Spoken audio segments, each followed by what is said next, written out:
पहली बार ऐसा हुआ है कि कोई चुनाव जिसमें सरकार ने करीब करीब 40,000 करोड़ रुपया जनता के पैसे को खर्च करने का वादा किया है। अगर आप ये कुछ लोग ये सोच रहे हैं कि मैं बिहार छोड़ दूंगा, तो आपका ये भ्रम है। बिहार की राजनीति को बदलने में जरूर थोड़ी बहुत भूमिका हम लोगों की बनी है। पैसा देकर उनका वोट खरीदने का गुनाह नहीं किया। जिम्मेवारी जो है वो पूर्णतः मेरी है, प्रशांत किशोर की है, और वो जिम्मेवारी मैं 100% अपने ऊपर लेता हूँ। हम लोगों ने बिहार में हिंदू मुस्लिम की राजनीति नहीं की है, लोगों को धर्म के नाम पर बांटने का गुनाह नहीं किया है। आदाब, नमस्कार, मैं हूँ सालिक, आप देख रहे हैं मंथन टुडे। चुनाव नतीजे आने के बाद प्रशांत किशोर पर निगाहें लगी हुई थी। प्रशांत किशोर जनसुराज पार्टी जो पूरी तरह से फेल हो गई और पूरे चुनाव में पूरे 238 सीटों पर प्रशांत किशोर की पार्टी जनसुराज ने चुनाव लड़ा था, मगर पूरी तरह से उनकी स्ट्रेटजी फेल हो गई। एक भी सीट पर कामयाब वो नहीं हो पाए। आगे क्या कुछ कहा है उन्होंने, ये भी देखिए। बिहार आज से 3.5 साल पहले व्यवस्था परिवर्तन के संकल्प से आए थे, एक ईमानदार प्रयास किया है और उसमें बिल्कुल सफलता नहीं मिली। ये मानने में कोई गुरेज नहीं है। व्यवस्था परिवर्तन के जिस अभियान को लेकर चले थे, व्यवस्था परिवर्तन की बात तो छोड़िए, सत्ता परिवर्तन भी हम लोग नहीं करा सके, लेकिन बिहार की राजनीति को बदलने में जरूर थोड़ी बहुत भूमिका हम लोगों की बनी है। तो हम लोगों से जरूर कुछ गलती हुई होगी। हम लोग के प्रयास में, हम लोग के सोच में, हम लोग के बताने के तरीके में जरूर कुछ गलती रही होगी कि जनता ने हम लोग को नहीं चुना है, जनता ने हम लोग पर वो विश्वास नहीं दिखाया। तो उसकी जिम्मेवारी जो है वो पूर्णतः मेरी है, प्रशांत किशोर की है, और वो जिम्मेवारी मैं 100% अपने ऊपर लेता हूँ कि मैं बिहार की जनता को, अपने साथियों को, इस व्यवस्था से जुड़े हुए लोगों को, जिस प्रयास से हम लोग जुड़े थे, जिस प्रयास को करना चाहते थे, उससे उनका विश्वास उस पर मैं नहीं जीत पाया। हम लोग सामूहिक तौर पर हारे हैं और आत्मचिंतन का समय है। हम लोग भी चिंतन करेंगे। जो लोग जीत कर आए हैं उनको खूब बधाई।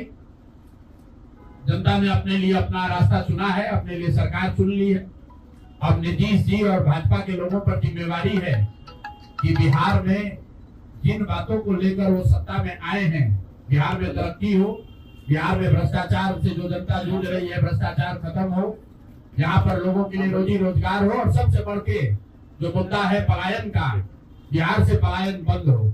मैं अपने से विद्यारवा आश्रम में 1 दिन का उपवास, मौन उपवास रखूंगा। जो भी जनसुराज के साथी हैं वो जहां पर है वहां, अगर वो समझते हैं कि हम लोग के प्रयास में, सोच में जो कमी रह गई, उसको सुधार के लिए प्रायश्चित के तौर पर हम लोग 1 दिन का सामूहिक उपवास रखेंगे। मैं खुद विद्यारवा गांधी आश्रम विद्यारवा में रहूंगा। 24 घंटे का एक उपवास रखेंगे। इस बिहार में पिछले 30-35 साल से सिर्फ जाति की राजनीति हुई है। वहां पर इस समाज में जातियों का जहर फैलाने का गुनाह नहीं किया है। हम लोगों ने बिहार में हिंदू मुस्लिम की राजनीति नहीं की है, लोगों को धर्म के नाम पर बांटने का गुनाह नहीं किया है। हम लोगों ने बिहार की गरीब जनता को, भोले भाले लोगों को पैसा देकर उनका वोट खरीदने का गुनाह नहीं किया है।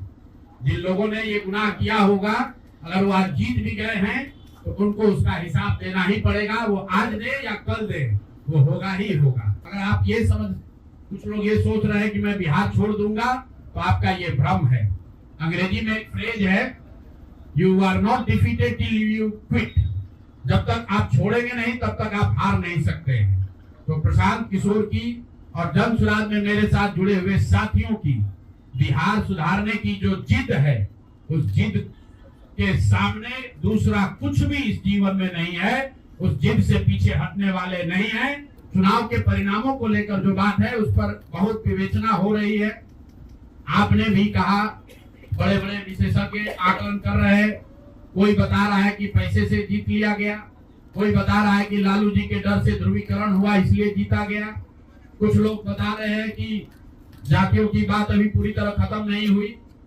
मैं यहाँ चुनाव के विश्लेषण के लिए नहीं बैठा, लेकिन एक बात तो बिल्कुल स्पष्ट है कि पहली बार स्वतंत्र भारत के इतिहास में और खासकर बिहार में पहली बार ऐसा हुआ है कि कोई चुनाव जिसमें सरकार ने करीब करीब 40,000 करोड़ रुपया जनता के पैसे को खर्च करने का वादा किया है। और मुझे लगता है कि वही एक कारण है जिसकी वजह से एनडीए को इतना बड़ा बहुमत मिला है। मैं सिर्फ आपके ध्यान में लाना चाहता हूं कि 10,000 रुपए की बड़ी चर्चा हो रही है। लोग बता रहे हैं कि 10,000 पर लोगों ने वोट बेच दिया। बिल्कुल नहीं है, ये बात सही नहीं है। मेरा आज भी ये यकीन है कि 10,000 रुपए के लिए बिहार के लोग अपना वोट, अपना बच्चों का भविष्य नहीं बेचेंगे। अगर 10,000 रुपए को आप जोड़िएगा तो प्रतिदिन 5.5 रुपया हुआ। 5.5 रुपए में कौन अपना वोट बेचेगा? लोगों ने 10,000 रुपए के लिए सिर्फ वोट नहीं बेचा है। आपको देखने, जानने, समझने की जरूरत है। और इस पर ये बहस भी हो रहा है। सत्ता में जो लोग आए हैं वो कह रहे हैं भैया हम तो सरकारी योजना चला रहे थे। जो विपक्ष में है वो कह रहा है हम योजना नहीं चला रहे थे, आप पैसा देके वोट खरीद रहे थे। इसका कोई अंत नहीं है, इस बहस का कोई अंत नहीं है। चुनाव आयोग पर लोग टीका टिप्पणी कर रहे हैं, वो चुनाव आयोग का विषय है। बिहार के बेटा होने के नाते, बिहार के नागरिक होने के नाते मेरा बस एक ही प्रश्न है। हर विधानसभा क्षेत्र में 60 से 62,000 लोगों को कम से कम 10,000 रुपया सीधे तौर पर सरकार ने दिया है। सिर्फ 10,000 रुपया नहीं दिया, ये कहा कि आपको स्वरोजगार के लिए 2 लाख रुपया दिया जाएगा और उसकी पहली किस्त के तौर पर, बयाना के तौर पर 10,000 रुपया उसको दिया गया। और पूरा सरकारी तंत्र लगाया गया लोगों को ये बताने के लिए कि अगर आप एनडीए को वोट देते हैं तो आपको 10,000 रुपए के साथ साथ आने वाले 6 महीनों में 2 लाख रुपए तक की सहायता मिलेगी। इसको करने के लिए पूरा सरकारी तंत्र लगा। जीविका की दीदियों को बैठाया गया। जितने यहाँ पर आशा आंगनवाड़ी सेविकाएं हैं उनकी सैलरी, उनका मानदेय बढ़ाकर उनको जोड़ा गया। लोग कह रहे हैं भैया काडर कहाँ है? मेरे भाई 2 लाख लोगों को आप ध्यान रखिए, सिर्फ 10,000 रुपए लोगों को नहीं दिया गया है। हर विधानसभा में, मैं बहुत जिम्मेवारी से जो सरकारी आंकड़ा है वही बता रहा हूँ, हर विधानसभा में 60 से 62,000 महिलाओं को 10,000 रुपया दिया गया है। तो आपने सुना किस तरीके से प्रशांत किशोर प्रेस कॉन्फ्रेंस कर रहे थे। तो हमारी ऐसी खबरों के लिए हमारे साथ बने रहिए। आप देख रहे हैं मंथन टुडे, मैं हूं आपके साथ सालिक। तो हमारे चैनल को लाइक और सब्सक्राइब कीजिए।